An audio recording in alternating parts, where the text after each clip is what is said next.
अस्सलामुअलैकुम स्टूडेंट्स, उम्मीद करता हूँ आप लोग जो है वो खैरियत से होंगे। तो आज जो है वो यूनिट 18 करेंगे और हमारी जो एक्सरसाइज है वो 18.5 है, ठीक है। और तमाम क्वेश्चंस इंशाल्लाह आज की वीडियो में करेंगे। बिल्कुल वही एक्सरसाइज है जो हम पीछे कर चुके हैं। 18.2 में इसी तरह का हमने काम किया था, तो बिल्कुल वैसी एक्सरसाइज है। तो यहाँ पर जो है मैं आपको एक बात बता दूँ कि आपको जैसे कि पता है कि बहुत ज़्यादा सैलाब की कंडीशन है पूरे पाकिस्तान में, चाहे वो सिंध हो या बलूचिस्तान हो या हमारा जो है वो पंजाब का एरिया हो। तो हम जो है उसके लिए डोनेशन जमा कर रहे थे, तो 45,000 तक जो है वो हमारे पास जमा हो गए।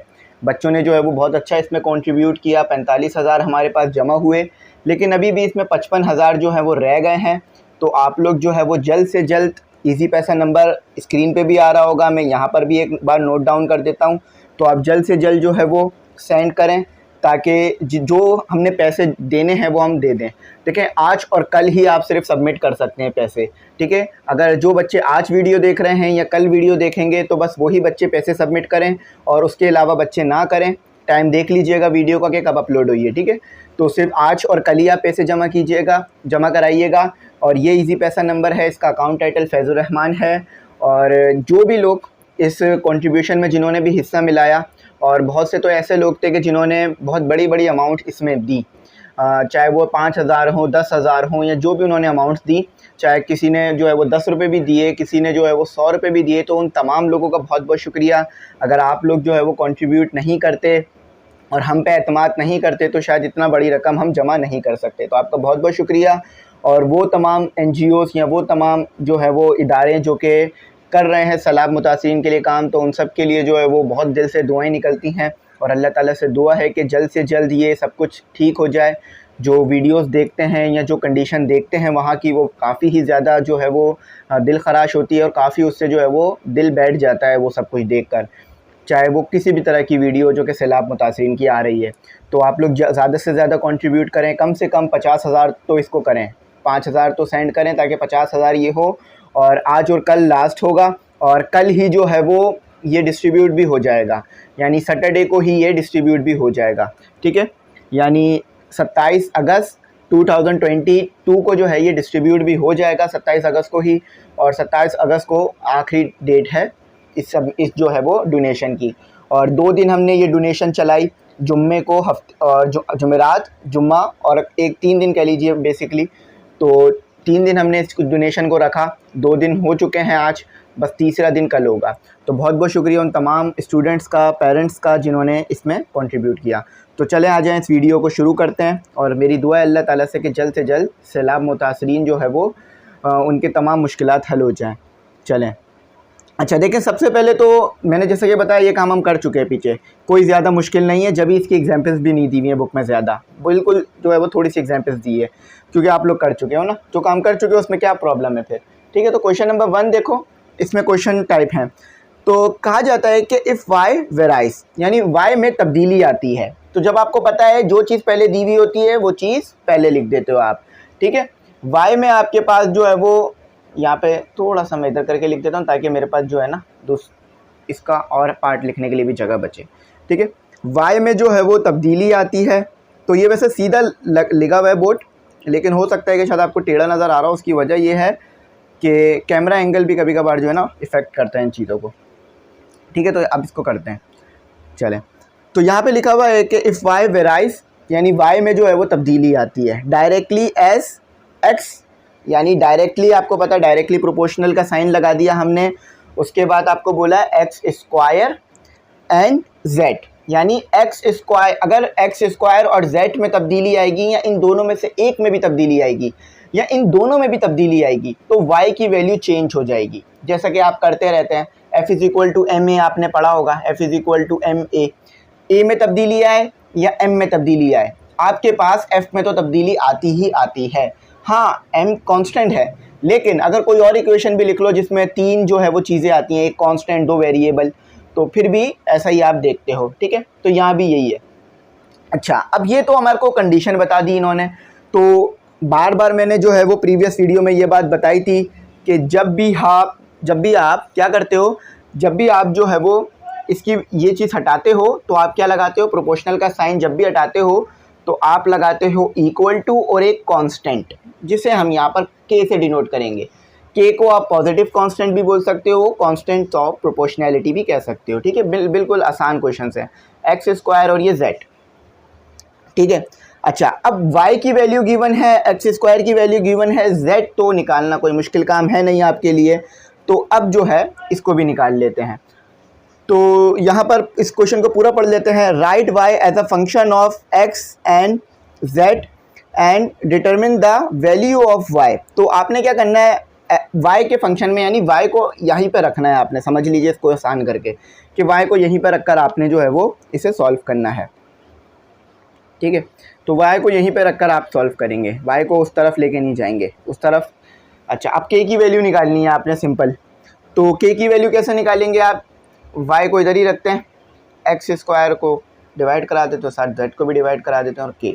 अच्छा, तो आपको वैल्यूज़ क्या गिवन है, आपको y गिवन था, आपको y गिवन था 6, ठीक है। आपको x गिवन था 4 और साथ ही साथ आपको z गिवन था 9। तो ये वैल्यूज़ आप पुट कर दोगे तो आपके पास x की वैल्यू आ जाएगी, सिंपल, कोई मुश्किल काम नहीं है। तो स्टूडेंट अब जो है वो वैल्यूज़ को पुट कर देता हूँ बस सिंपली, और कुछ नहीं करना मैंने। तो k मेरे पास आ जाएगा, y क्या है मेरे पास 6 है, ठीक है, और x क्या है मेरे पास 4, लेकिन x पर स्क्वायर भी है तो मैं स्क्वायर भी मेंशन कर दूंगा, और z है मेरे पास 9। तो बस अब यहाँ निकाल लीजिए, ये हो गया 6 और 16 मल्टीप्लाई बाय 9। अब आप दो तरीके से ऐसे कर सकते हो, या डायरेक्ट कैलकुलेटर की मदद से कर लो, या पहले जो है वो 16 को मल्टीप्लाई करा दो 9 से और उसके बाद कर लो। तो ये तो सिंपल मैथमेटिक्स है जो कि हम करते रहते हैं। तो हमारे पास आ रहा है 1/24 आंसर है हमारे पास। तो y के फंक्शन की फॉर्म में लिखने के लिए कहा था, तो मैं क्या करूँगा, k की जगह यहाँ पुट कर दूँगा, k की जगह यहाँ पुट कर दूँगा 1/24 और x का स्क्वायर और z, ठीक है। ये एक आंसर आ गया हमारा। लेकिन अब ये कह रहे हैं कि y की वैल्यू भी निकालो, तो इसी इक्वेशन का इस्तेमाल करके y की वैल्यू भी निकाल लेंगे। x आपको क्या गिवन है, y की वैल्यू निकालनी है। x आपको क्या गिवन है, x इन्होंने दिया हुआ है, देख लेते हैं x क्या गिवन है हमारे को। x हमें देते हैं ये -8, ठीक है। थोड़ा सा हमारे साथ जो है ये हार्ड कर देते हैं इसको, ठीक है। बस ये वैल्यूज़ आपको गिवन है, ये देख लीजिए -8, ठीक है। तो y हमें निकालना है तो इधर ही रहेगा। अच्छा, तो x हमारे पास आ गया -8 और इसका स्क्वायर, और 12 आ गया हमारे पास, और यहाँ आ गया 24, ठीक है। अच्छा भाई, 8 का स्क्वायर तो तमाम बच्चों को पता होगा, 8 का स्क्वायर हमारे पास होता है 64 मल्टीप्लाई बाय 12 डिवाइडेड बाय 24। अच्छा, अब आपके पास दो तरीके हैं, कैलकुलेटर से कर लो या 2-3 स्टेप ज़्यादा कर लो अगर चाहो तो, ठीक है। तो 2-3 स्टेप ज़्यादा करने से अच्छा क्या है, हम तो कैलकुलेटर से कर लेते हैं, या आप चाहें तो 2-3 स्टेप ज़्यादा कर लेते हैं, ठीक है। तो 32 हमारे पास इसका आंसर आएगा, और इसका कोई यूनिट नहीं लिखेंगे, हमें नहीं पता y क्या है। y किसी की एज भी हो सकती है, y कोई वॉल्यूम और कुछ भी हो सकता है। तो ये इसका बस सोल्यूशन था, सिंपल सा छोटा सा सोल्यूशन। आई होप अच्छी बात समझ में आ गई होगी, अच्छी तरह समझ में आ गई होगी। आओ क्वेश्चन नंबर 2 करते हैं, ठीक है। तो स्टूडेंट क्वेश्चन नंबर 2 सेम है, बस आपने क्या करना है, आपने समझना है कि कंडीशनें क्या बोली गई हैं हमें। कहते हैं कि इफ़ y वेराइज, यानी y तब्दील होता है directly as x and u, directly तब्दील होता है, यानी अगर आप x और u की वैल्यू में तब्दीली करोगे तो y की वैल्यू भी खुद ही तब्दील हो जाएगी। इसका ये मतलब है आपके पास, ठीक है। तो मैं क्या लिखूँगा, इक्वेशन क्या लिखूँगा यहाँ पर, y इक्वल y प्रोपोर्शनल का साइन, ठीक है। कभी भी इक्वेशन की फॉर्म में डायरेक्ट नहीं लिखना, y डायरेक्टली प्रोपोर्शनल कहा है ना, या में डायरेक्टली का मतलब होता है डायरेक्टली प्रोपोर्शनल, यानी एक को बढ़ाओगे तो दूसरा भी बढ़ जाएगा, ठीक है। ये आपको दिया हुआ इन्होंने। And inversely S V and T, और इन्वर्सली जो है वो एस, इन्वर्सली क्या हो रहा है, इन्वर्सली आपके पास v और t के है, यानी ये कह रहे हैं, ये हो गई आपके पास एक्सप्रेशन 1, ठीक है। ये कंडीशन 1 हो गई, ये हो गई कंडीशन 2। पहले में कहा डायरेक्टली डिपेंड कर रहा है, दूसरे में क्या कहा, इन्वर्सली भी डिपेंड कर रहा है v और t के साथ। ये दो आपके पास तरीक़ेकार हो गए, ठीक है। स्क्वायर नहीं लगेगा क्योंकि स्क्वायर नहीं कहा v और t का। अब आप क्या करोगे, यहाँ पर क्वेश्चन तो नहीं खत्म होगा, मतलब ये तो नहीं है कि क्वेश्चन सॉल्व ही नहीं हो सकता, नहीं होगा। तो भाई दोनों में y है तो क्या कर दोगे आप, कंबाइन कर दोगे, ठीक है। तो हम यहाँ कर देते हैं कंबाइन, BINE कंबाइन, ठीक है। तो y equal to x u, और ये डिवाइड में है तो डिवाइड में ही आ जाएंगे, v और t, ठीक है। कंबाइन कर दिया हमने, कंबाइन 1 and 2, इसको थोड़ा सा बेहतर करके लिखते हैं, एंड 1 and 2, ठीक है। 1 और 2 को कंबाइन कर दिया मैंने। अच्छा देखो अब क्या करना है, मैंने कंबाइन तो मैंने कर दिया, काम तो मेरा हो गया। अच्छा एक चीज़ यहाँ पर है, ये प्रोपोर्शनल का साइन अभी भी रहेगा, इक्वल नहीं बनेगा। अच्छा अब मैं क्या करना चाहता हूँ, इस प्रोपोर्शनल का साइन हटाना चाहता हूँ, तो मैं क्या करूँगा, बिल्कुल यहाँ पर प्रोपोर्शनल का साइन हटाने के लिए इक्वल टू लगा देते हैं और के लगा देते हैं, और जो बाकी चीज़ें दी हुई होती हैं उसको एज इट इज़ लिख देते हैं, ठीक है। बस ये हो गया आपका काम। तो के की वैल्यू निकालनी है हमने, लेकिन हमने पहले देखना पड़ेगा कि हमें y क्या दिया हुआ है, x क्या दिया हुआ है, ठीक है, के की वैल्यू निकालने के लिए। तो y देते हैं आपको ये 40, ठीक है। उसके बाद ये आपको x देते हैं ये 8, ठीक है। सब के की वैल्यू निकालने के लिए काम कर रहे हैं हम। और u देते हैं ये आपको 5, ठीक है। और v देते हैं ये आपको 3। तो अब तमाम चीज़ें गिवन है, बस वैल्यू पुट करो, थोड़ा सा सेट करा दो फॉर्मूले को, आपके पास आपका जवाब आ जाएगा। तो के को इधर रखते हैं, बाकी तमाम चीज़ों को उधर ले जाते हैं, ठीक है। तो के को मैं पहले ही लिख देता हूँ, समझ लो के को मैंने अकेले लिख दिया। ये u, v और t यहाँ डिवाइड हो रहे थे, वहाँ जाके y के साथ मल्टीप्लाई हो गए, ठीक है। अच्छा x और u स्क्वायर ये यहाँ आकर हो गए डिवाइड, सिंपल जो रूल्स होते हैं मैथमेटिक्स के वही अप्लाई करें। अब वैल्यू को पुट कर देते हैं, तो हमारे पास क्या आ रहा है 40, ठीक है।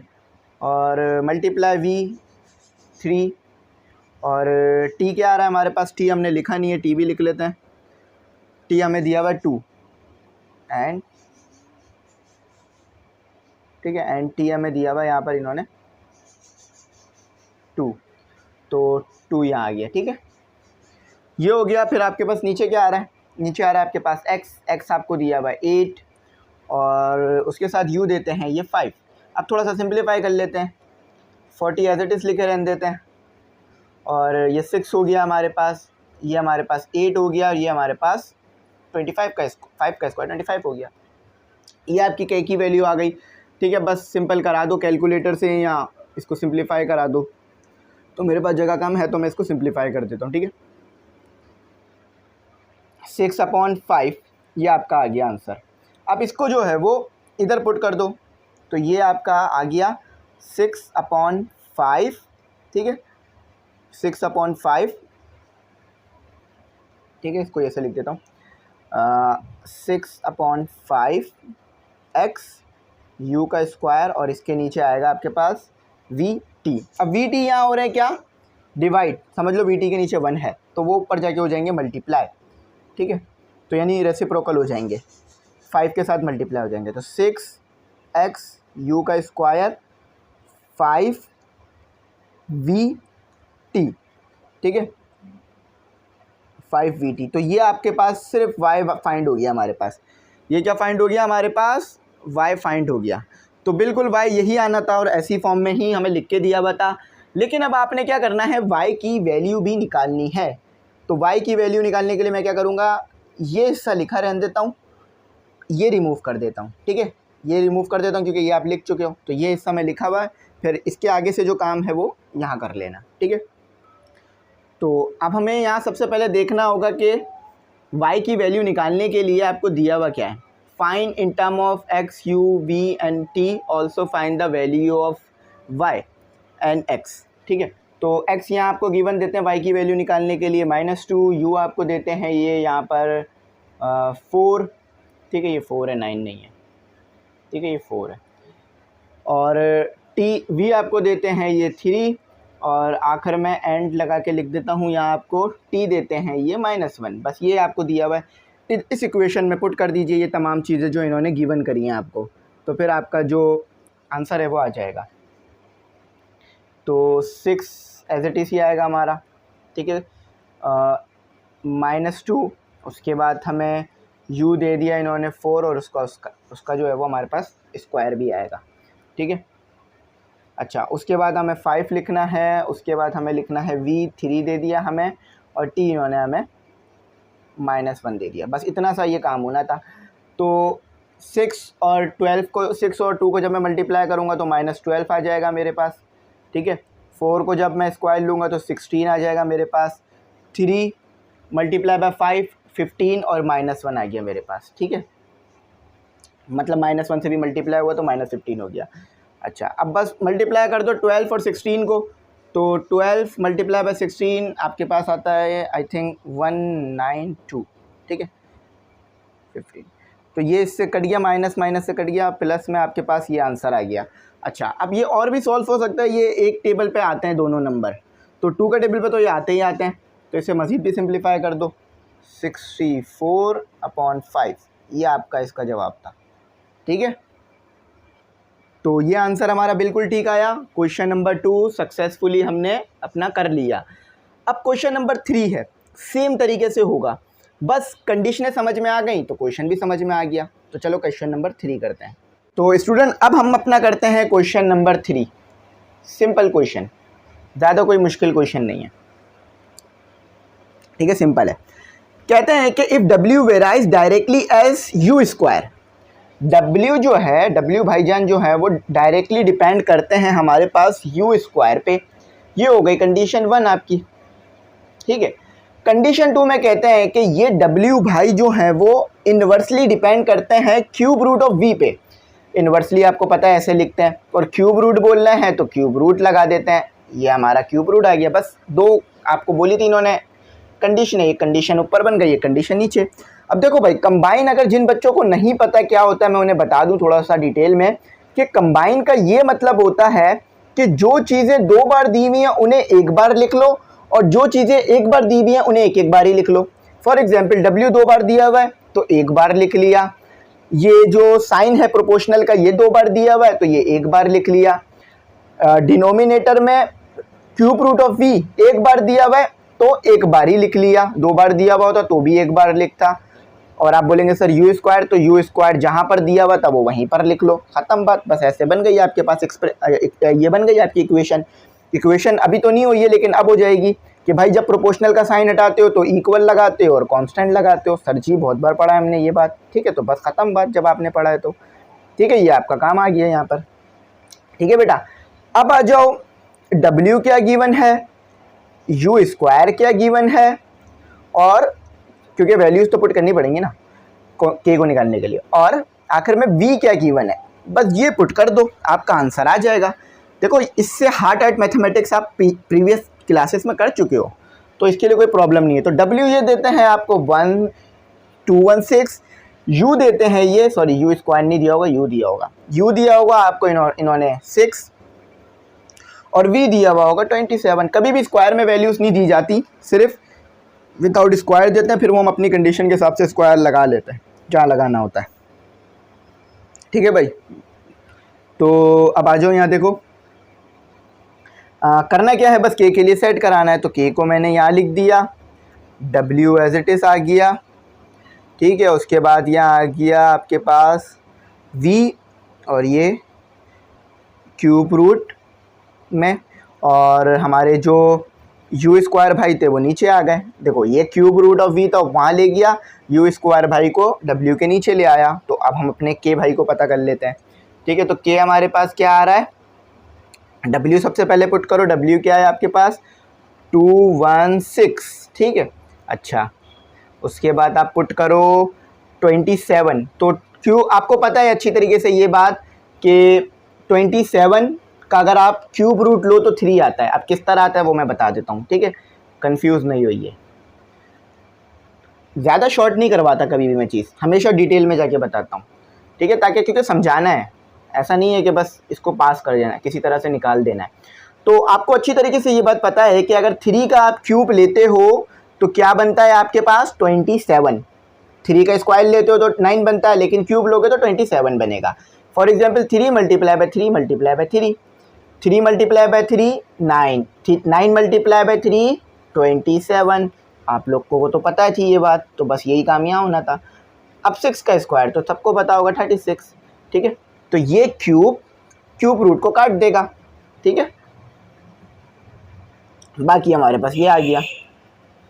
अब चाहे तो डायरेक्ट मल्टीप्लाई कर लो या 2-3 स्टेप और बढ़ा लो।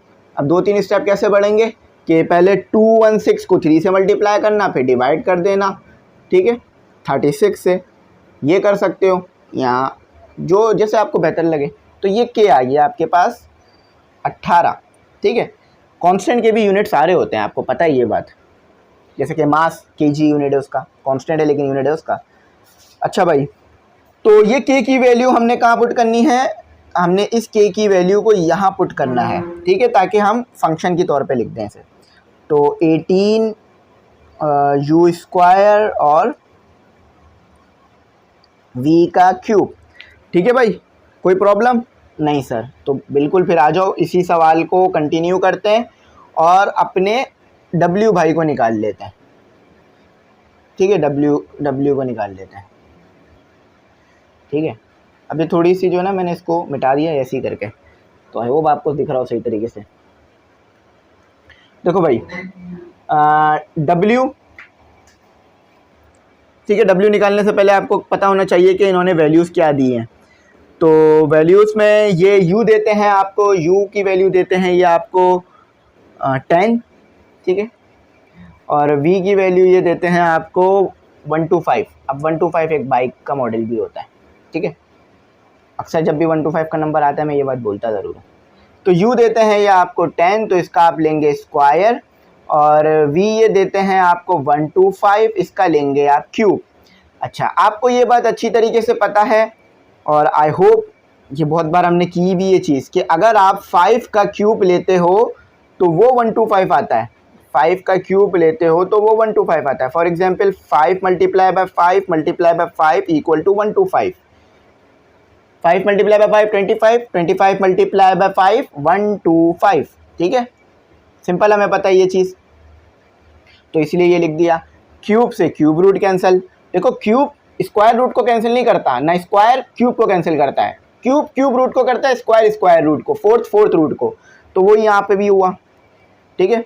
अच्छा, अब आपको पता है कि 18 मल्टीप्लाई कराओगे 100 से तो आपको पता है कि 180 बोल रहा हूँ, 1800 आना है, ठीक है। चलो, तो अब इसको डिवाइड कर देते हैं। 1800 divided by 5, the answer is 360। 360 angle का मतलब क्या होता है कि पूरा घूम जाना, ठीक है। देखे होंगे कुछ यू टर्न 360 के होते हैं, मतलब पूरे घूम रहे होते हैं। ये सिंपल आंसर था, कोई ज़्यादा मुश्किल काम नहीं किया, ठीक है। लिख लेना इसे। आओ क्वेश्चन नंबर 4 करते हैं। तो क्वेश्चन नंबर 4 एक सिंपल क्वेश्चन है, प्रीवियस क्वेश्चंस की तरह ही, बस कंडीशन बहुत ज़्यादा बना दी गई है। पहले तो आपको छोटी छोटी कंडीशनों में काम करा रहे थे ना, अब उन्होंने कहा बेटा अगर बड़ी कंडीशन आ जाएगी तो आप लोग क्या करोगे, तो हम लोग तो सॉल्व करेंगे इंशाल्लाह इसको। कहते हैं कि if the time period T of the simple pendulum is directly proportional to the square root of its length. ये वैसे हम पढ़ चुके हैं चैप्टर्स में, फिजिक्स में, तो जिन्होंने नहीं देखा है वो सिंपल पेंडुलम लिख के एम इंग्लिश सेंटर लिखेगा, मिल जाएगा। तो time period T capital T से डिनोट होता है, तो वो डायरेक्टली प्रोपोर्शनल है किसके, square root of simple pendulum की लेंथ के, ठीक है। ये हम पढ़ चुके हैं पूरा डिटेल में फिजिक्स में, तो यहाँ मैं इसकी एक्सप्लेनेशन दूंगा ताकि समझ में आए। And inversely proportional to the square roots of acceleration, inversely proportional to the square roots of the acceleration due to gravity. ये बात बड़ी अहमियत है। देखो अब इनवर्सली प्रोपोर्शनल बोल रहे हैं ना ये भाई साहब, तो इनवर्सली प्रोपोर्शनल ऐसे हो जाता है हमारा, ये डायरेक्टली प्रोपोर्शनल हो गया, ये इनवर्सली प्रोपोर्शनल हो गया, ये कंडीशन 1 हो गई, ये कंडीशन 2 हो गई, ठीक है। और ये भाई साहब और भी कुछ कहेंगे क्योंकि इस तरह से तो ये काम नहीं होगा हमारा, ठीक है। अच्छा, इफ़ टी जो है वो 2 सेकेंड है, एल जो है वो 100 सेंटीमीटर है और जी आपके पास इतना दिया हुआ है। कहते हैं कि find time period of the simple pendulum. Simple pendulum का कहते हैं ये भाई साहब हमें कि आप टाइम पीरियड पता करके बता दो। कांस्टेंट आपको पता है इधर क्या आता है 2 पाई, लेकिन हम कांस्टेंट 2 पाई नहीं लगाएंगे, हम यहाँ कांस्टेंट के ही लगाएंगे। ठीक है, कोई भी बच्चा कांस्टेंट 2 पाई नहीं लगाइएगा। ठीक है, अगर 2 पाई लगा दिया तो इसका मतलब ये है कि आपको फार्मूला याद है या तो फिर आपको फार्मूला आपने देखा। जब भी कांस्टेंट नहीं देते वो, तो हम उस कांस्टेंट को के से डिनोट कर देते हैं बस। अब आप बोलेंगे सर हमें पता है, बेटा पता तो है, लेकिन उन्होंने कहा तो नहीं ना कांस्टेंट 2 पाई है, तो इसलिए 2 पाई नहीं लगाए। एफिशिएंसी वो नहीं है जो हमारे अंदर है, एफिशिएंसी वो होती है कि जो ज़रूरत पे काम आए। अभी हमें पता है लेकिन यहाँ नहीं चाहिए हमें। अच्छा देखो भाई, ऐसे तो नहीं लिखते हम इसका फार्मूला ना, तो ये जो के है ना, ये 2 पाई को ही डिनोट करेगा, और जब वैल्यू आएगी तो सेम होगी। देखो ये भी स्क्वायर रूट है और ये भी स्क्वायर रूट है, तो इसको एक साथ करके ऐसे भी लिख सकते हो आप। ठीक है, जैसे कि कॉमन निकाल लो एल और जी पे, इसको ये भी कह सकते हो। ठीक है, अब इस के की जगह क्या आना था, 2 पाई, लेकिन वो नहीं लिखा जाएगा, वो उसकी वैल्यू आ जाएगी पर हमारे पास। तो ये ये जो है वो वहाँ जाके रेसिप्रोकल हो जाएगा। कैसे कि इधर यूँ लिख देता हूँ मैं, ये जी क्या हो रहा है, डिवाइड, वहाँ जाके हो जाएगा मल्टीप्लाई टी के साथ, और एल जो हो रहा है वो मल्टीप्लाई, तो नीचे आके हो जाएगा डिवाइड। ठीक है, ये आपके पास के की वैल्यू आ जाएगी। ठीक है, चलो के पुट कर देता हूँ मैं। तो यहाँ पर इन्होंने वैल्यूज़ गिवन की हैं आपको, ताकि आप कांस्टेंट निकाल सको। कांस्टेंट में कहते हैं कि आपके पास, पहले मैं कांस्टेंट निकालने के लिए वैल्यू लिख देता हूँ। ये कांस्टेंट में कहते हैं टी आपके पास है 2 सेकेंड, एल आपके पास है 100 सेंटीमीटर। आपको पता है हम मीटर में नहीं रख सकते, तो हम 100 से डिवाइड करके इसको, सॉरी सेंटीमीटर में नहीं रख सकते, तो इसको 100 से डिवाइड करके मीटर में ले आएंगे, तो 1 मीटर आ गया। सेंटीमीटर में रखोगे तो फिर आंसर भी सेंटीमीटर में चला जाएगा। और देखो जी की वैल्यू भी तो आपको मीटर में दी हुई है, तो इससे भी बात समझ में आ रही है कि हमें मीटर में रखना था। ठीक है, अब ऐसा अगर करोगे ना कहीं भी, सिर्फ यहाँ नहीं कहीं भी, कि एक यूनिट मीटर में रख रहे हो, दूसरा यूनिट सेंटीमीटर या मिलीमीटर या नैनोमीटर में रख रहे हो, तो आंसर गलत आएगा। सेम यूनिट रखे जाते हैं हमेशा सॉल्व कराने के लिए, वरना आंसर गलत आते हैं। तो ये हो गया के। टी तो आपके पास 2 है, ठीक है, एल आपके पास 1 है, एल आपके पास क्या है, 1 है, तो 1 का स्क्वायर रूट तो 1 ही होता है, 9.8। तो ये हो गया आपके पास 2, ये हो गया आपके पास 1, क्योंकि मैंने 1 पे से स्क्वायर रूट ख़त्म कर दिया। अब सिर्फ स्क्वायर रूट बचा है 9.8 के ऊपर। इसको डायरेक्ट सॉल्व नहीं करूँगा मैं, ताकि बच्चों को मुश्किलात ना हो। देखो यहाँ पर आप कैलकुलेटर की हेल्प ले लेना। ठीक है, तो कैलकुलेटर की हेल्प लोगे तो आपको समझ में आ जाएगी बात। तो जब आप स्क्वायर रूट लोगे ना 9.8 का, तो वो आपको देगा 7 अपॉन स्क्वायर रूट 5, ये आपको वैल्यू मिलेगी। ठीक है, जब भी आप 9.8 का स्क्वायर रूट लोगे। ये यहाँ क्या हो रहा है, बिल्कुल सही डिवाइड, तो ऊपर जाके हो जाएगा मल्टीप्लाई। डेसिमल में वैल्यूज़ नहीं लिख कीजिएगा। अच्छा, अब इसको सॉल्व करोगे ना तो ये 2 पाई वाली वैल्यू ही देगा, अगर इस पूरे को सॉल्व कर दोगे तो। ठीक है, ये ऊपर आ गया 5 और 7 नीचे आ गया, ये के आ गया आपके पास। तो इसको क्या करते हैं, ये इसको रिमूव करते हैं। ये हिस्सा हमने कर लिया है, ये आप उतार लीजिएगा हिस्सा। बकिया काम जो है मैं इधर करा देता हूँ, जो इस सवाल का रह गया है। तो बस आसान क्वेश्चन था, कोई ज़्यादा मुश्किल क्वेश्चन नहीं था। कंडीशनें बनाना मैंने बहुत बार सिखा दी हैं आपको, तो इंशाल्लाह कंडीशनें सीख गए ना, तो काम भी आसान हो गया अब हमारा। अच्छा भाई, कांस्टेंट की वैल्यू आ गई है हमारे पास। अब हमने क्या करना है, अब हमने सिंपल जो है ना, वो फिर कहते हैं कि find time period of simple pendulum when. अब टाइम पीरियड पता करो सिंपल पेंडुलम का, जब आपके पास लेंथ जो है वो 200 मीटर दी हुई है और जी की वैल्यू जो है वो 7.6 दी हुई है। 7.6 मीटर पर सेकेंड ही लगा देता हूँ। ठीक है, और स्क्वायर भी, स्क्वायर यहाँ भी आएगा। ठीक है, मीटर पर सेकेंड। अच्छा देखें, बुक में भी गलती है, मीटर पर सेकेंड स्क्वायर उन्होंने भी नहीं लिखा था, तो इसलिए मैं यहाँ स्क्वायर लिखना भूल गया था, तो आप स्क्वायर लगा दीजिएगा। ठीक है, अच्छा भाई, तो अब हम यहाँ क्या करना है, टाइम पीरियड का फॉर्मूला भी हमने लिखा था, टी इज़ इक्वल टू के की वैल्यू यहाँ पुट कर दीजिए 2, 5, 7, और इसके साथ हमारे पास आ रहा था यहाँ पर एल का एल आ रहा था हमारे पास, डायरेक्टली आ रहा था ना एल।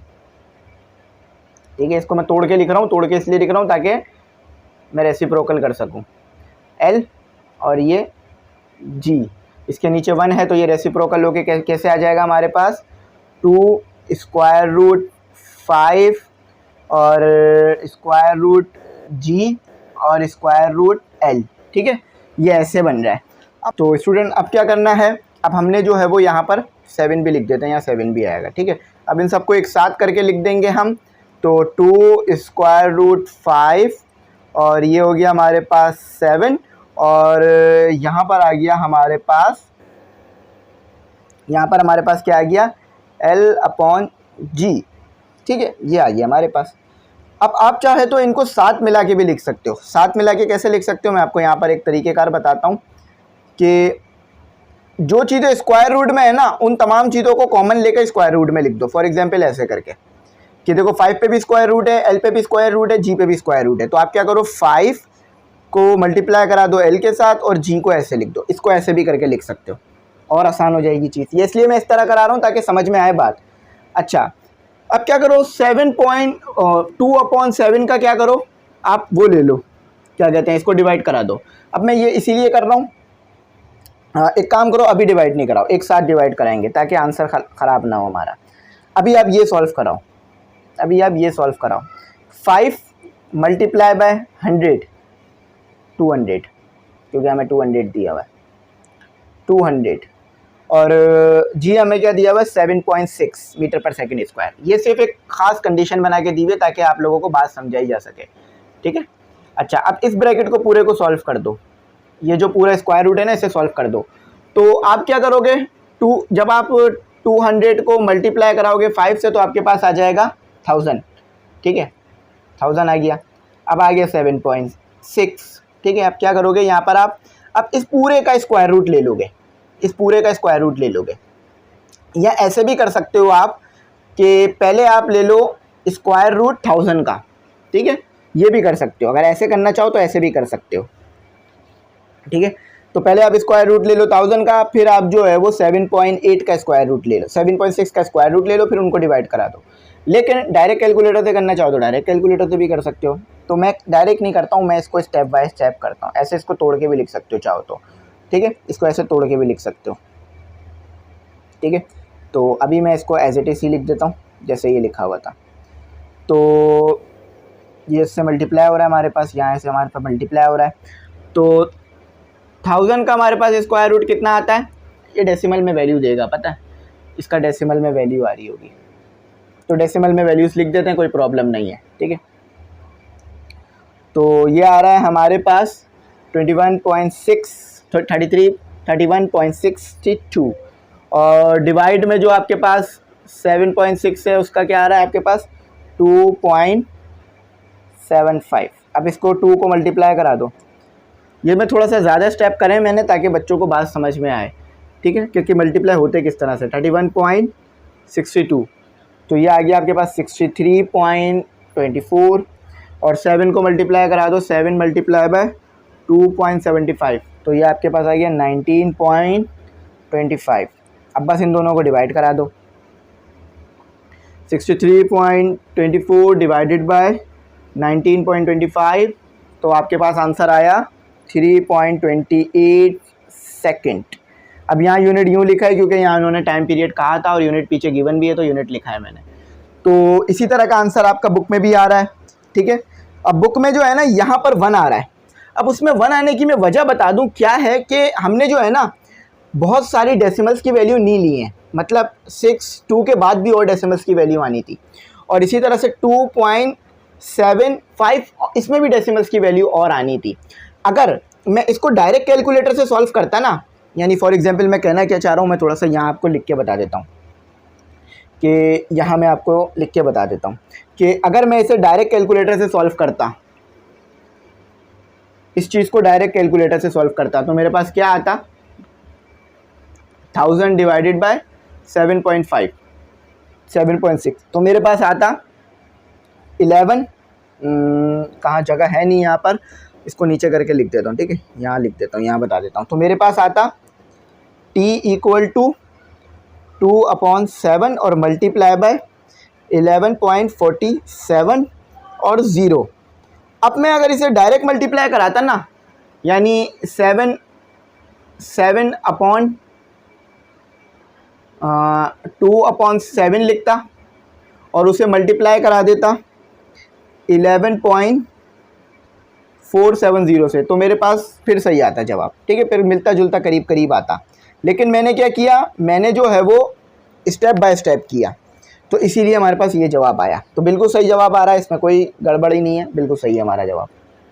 अब करते हैं क्वेश्चन नंबर 5 जो कि आखिरी क्वेश्चन है। तो स्टूडेंट अभी हमारा आखिरी क्वेश्चन रह गया है, अब उस आखिरी क्वेश्चन को जल्दी से सॉल्व करते हैं और फिर आगे मूव करेंगे, ठीक है। मतलब आगे क्या मूव करेंगे, वीडियो को ख़त्म ही करेंगे क्योंकि ये आखिरी क्वेश्चन ही है। अच्छा, सेम क्वेश्चन है जो पीछे पढ़ा ना, उसी तरीके का है। 5 है, क्वेश्चन 6 तो है ही नहीं इसमें।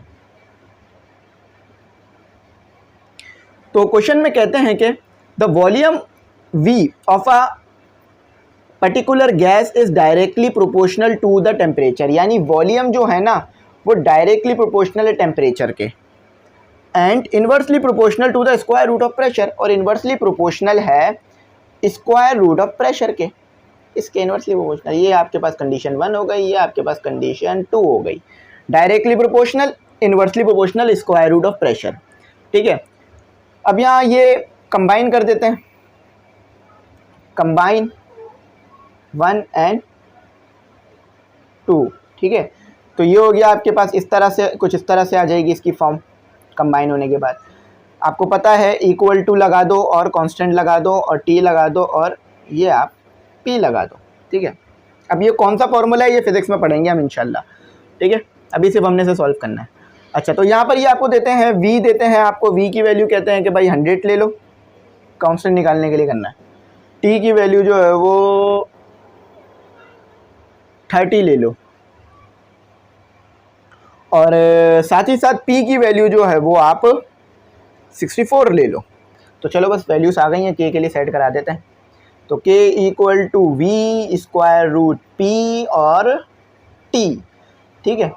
तो v क्या है आपके पास 100, स्क्वायर रूट में है आपके पास p जो कि 64। आप अच्छी तरीके से जानते हैं ये बात कि 8 का ये जो है वो अगर इसका स्क्वायर रूट लोगे 64 का तो 8 आएगा और 30, तो इसका स्क्वायर रूट ले लो 64 का। 64 का जब आप स्क्वायर रूट लोगे तो आपके पास क्या आएगा 8, सिर्फ 8 आएगा, ठीक है। देखो ये इस तरह से कटा है कि ये इसका स्क्वायर, तो स्क्वायर से स्क्वायर रूट कैंसिल, सिर्फ 8 बच गया, ठीक है। जिन बच्चों को प्रॉब्लम होगी वो इसको देख लेंगे। 30, अच्छा, तो यहाँ पर आ गया आपके पास 800। 800 को अगर आप डिवाइड करा दोगे, 800 को अगर आप डिवाइड करा दोगे 8 से, 800 को डिवाइड करा दोगे 30 से, तो आपके पास आएगा 80/3, ठीक है। ये कांस्टेंट आ गया। अब इसको जो है वो इधर पुट कर दो, v equal to 80 square root p। अब ये हमें पता है ना किस तरह से आ रहा है, और यहाँ 3 एज इट इज आ गया, ठीक है। तो ये फॉर्म लिख दी मैंने इसकी ताकि बच्चों को समझ में आ जाए। इसकी फॉर्म चाहो ना तो ऐसे भी लिख सकते हो आप, ठीक है। 83 और मल्टीप्लाई बाय t/स्क्वायर रूट p। लेकिन इस तरह बहुत कम लिखी हुई देखी होगी, इस तरह आपने बहुत कम लिखी हुई देखी होगी, हमेशा ऐसी लिखी हुई देखी होगी जैसी मैंने लिखी है फिज़िक्स के अंदर। ऐसे भी लिख सकते हो, लेकिन ऐसे बहुत कम देखी होगी, ऐसी देखी होगी।